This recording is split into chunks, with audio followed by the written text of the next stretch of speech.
Good morning from beautiful Brisbane, Australia. How are you this morning? It's Tuesday down under and we're celebrating, mainly because it's not Monday anymore. Okay, I kid. We've got to start the week somewhere. Welcome to Complex PTSD and TV, and my name's Linda. If you're here for the first time, say g'day and let me know where you're from. It's always exciting to have new people join our class when we come online. We've been doing this for a while now, and each time we get to grow and learn and understand another facet of life, another facet of complex trauma healing, another facet of where we can take our one next step. So, yesterday we talked about stress at work. We combined it into understanding how to deal with stress at work and how we manage it with complex PTSD. And today I want to talk about youth unemployed and stress management, but it's going to apply to all of us. Now, there's always going to be one next step that we can take, that we can identify with, because I know for me, growing up, I didn't know any of this stuff at all, okay? And I find that every time I do the research for all of us, I learn something else, and then I'm able to implement it into my day-to-day life, and then my daily life improves, okay? So that's why we do this, because we want to live our best life. Not our best life as in we never make a mistake. That's not what our best life's about. Our best life's about getting in and having this beautiful mess, and as we grow through the beautiful mess, it actually creates this beautiful picture. And so as we talk about youth unemployment and stress management, I want us to think about, if we know what our stresses are and if we can identify what's happening in our day-to-day life that sends us either into dissociation, or it sends us into cranky mode, okay? I know I can look back when I was trying to work and trying to be a mum, trying to be a wife, and I just ended up cranky and frustrated because I didn't know or understand that there were things triggering me into dissociation, for starters, and I didn't understand that I hadn't learned how to manage my emotions or regulate them. Okay, that's for starters. And that's an actual big thing that we need to learn. And also, I didn't understand that I could learn ways to manage what was happening, and so I could grow through it and be happy too, and also teach my kids. So it's like a big picture, and we get to put the montage together just one step at a time. Okay, so what we want to do for our first thing is give ourselves, like, grab yourself a diary. Let me just show you mine. So I basically have two on the go. So I have two. One, I write down what's in my head each day to do, and one that I have week to an opening. So I have a week to an opening one where I write everything down as well. I didn't show you this week's because, of course, I just write everywhere. But it helps me stay on track. And with the dissociation, I have sheets that I print out. I mean, I know this looks like a lot, but this is what works for me. And because I have these sheets on my desk from the dissociation booklet in the free resource library, night before prep and daily checklist, okay, these are both in the dissociation booklet. Because I have them sitting on my desk, I'm constantly reminded to think about what I need to think about. What are my priorities in my day, so that if I recognise that dissociation is happening, I can address that, all right? And there's a number of ways we can do that, but today's about stress management and our youth. So we want to know, this is a really important thing to know, negativity and stress are related. Just saying the word no, our brain releases dozens of stress-producing hormones and neurotransmitters that will create havoc with our normal functioning, okay?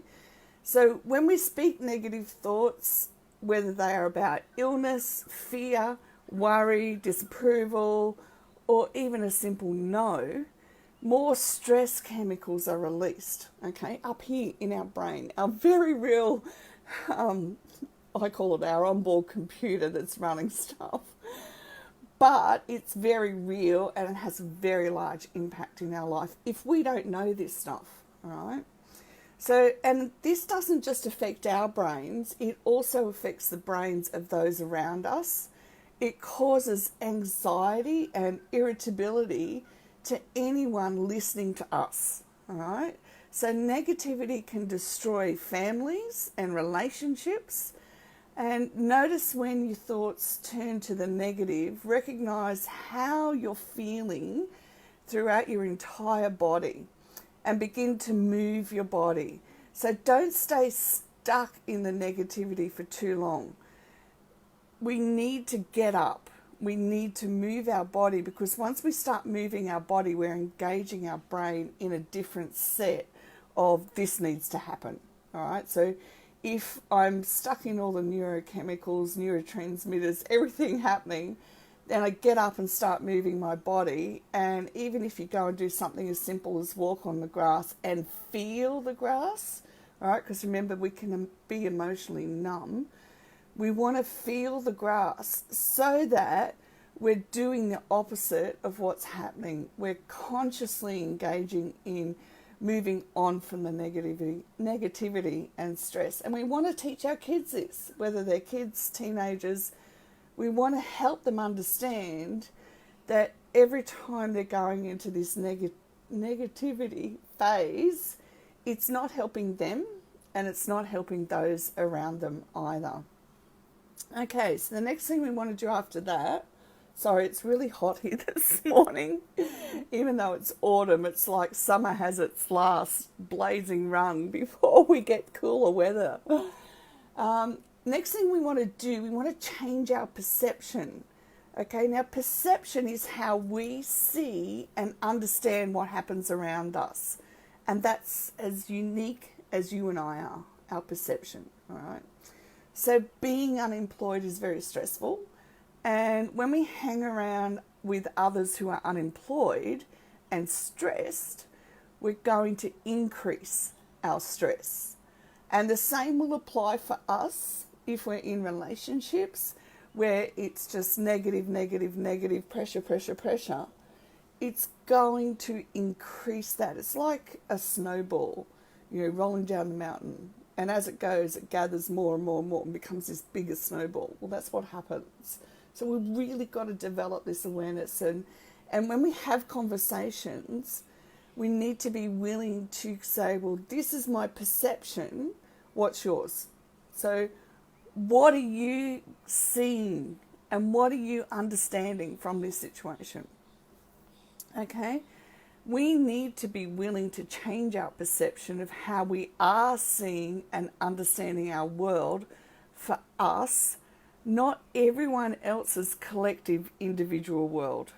All right, so we've come out of multi-generational where this is the mindset, right? It was you grow up, you get married, it's the white picket fence, and, it's supposed to be happily ever after for forever.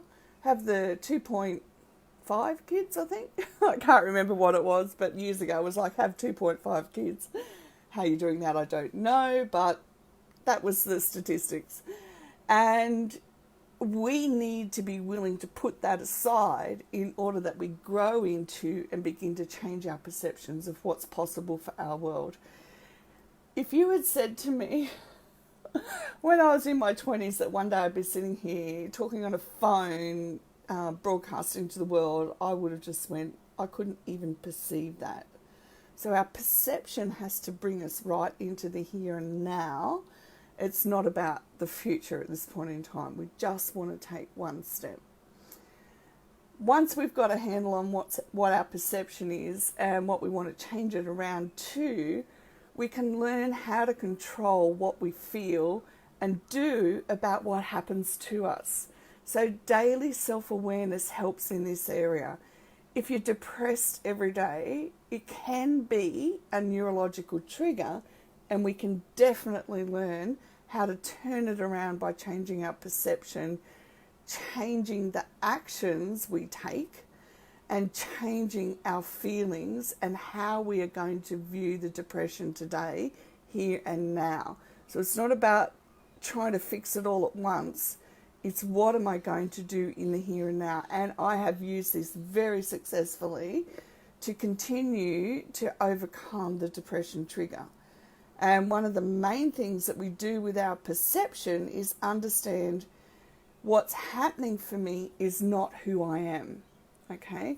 So there can be incidences around me. There's a lot of different people having a lot of different experiences. But my perception is I can either take all of that on, or I can say that's not who I am, that's not my goal, and this is where I need to keep headed. I need to keep my focus where I'm headed.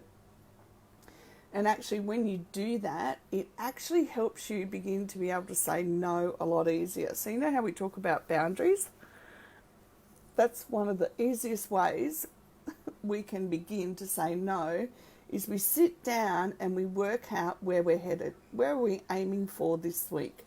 And so if someone comes along in the family, or actually if you're on any committees, if they come along and say, oh, well, we need you to do this, and your constant people pleasing is to say yes, yes, yes, the best thing you can do is say, well, no, sorry, I've got other things happening this week. I've got other appointments, commitments. And you know what will happen? Someone else will come along who fill your shoes. It's an incorrect belief to believe that we are the only ones who can do that, because there will always be somebody else who can jump into our shoes. May not be in the same way as us, but they can. You'll find that it happens. Okay, and we do need to get up and move. We need to look at where we are wishing for something different to happen, trying to visualize something different in our daily life, and move ourselves in the direction our daily life requires. Okay? So I want you to look at, where are you wishing for something else to happen? So think of everyone who buys a lotto ticket. They're wishing for something else to happen.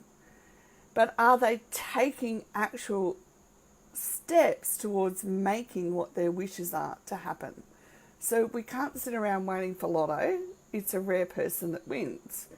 We've got to take aim and take movement in the direction of where we want to achieve our goals.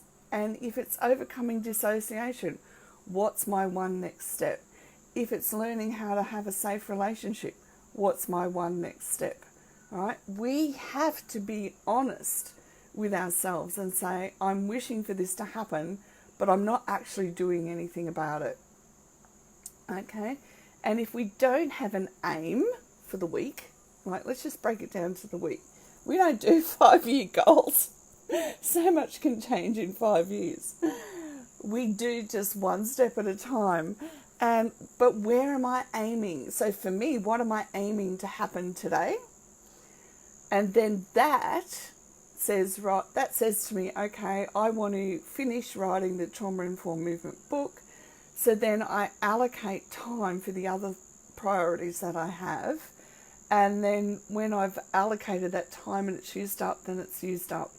I cannot do it all right? Well, not in one day, but, we're working on it. I kid, okay? So, once we've started movement, what are we going to do next? Oh my goodness.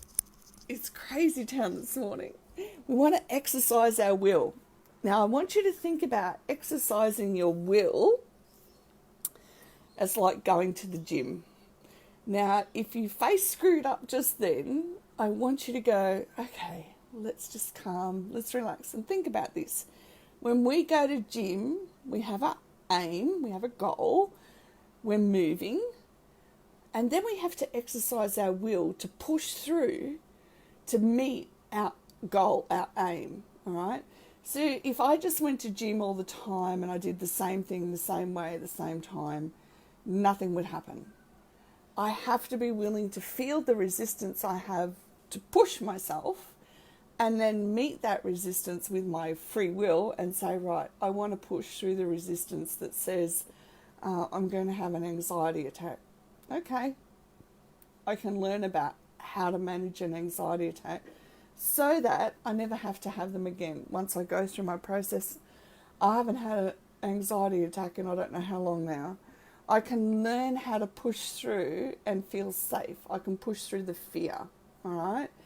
And I can do it in a safe, supportive environment as well, all right? So information is priceless. Google is your friend. Find out what others have done before you in a particular situation and use that information. Get curious. So if you're looking for a job and it's not happening, what we want to do is get curious about how other people have found work. Now, in today's world, we can get online employment at home if we've got access to computers and also access to free online trainings as well. In the Free Resource Academy, I've actually got a whole booklet full of places that employ people to work from home, because it's possible now to work from home, literally. So we want to be able to grab hold of as many different ideas and think about what's one that we could do. And I also included in the booklet as well a number of things that we can do from home to have our own little mini business as well.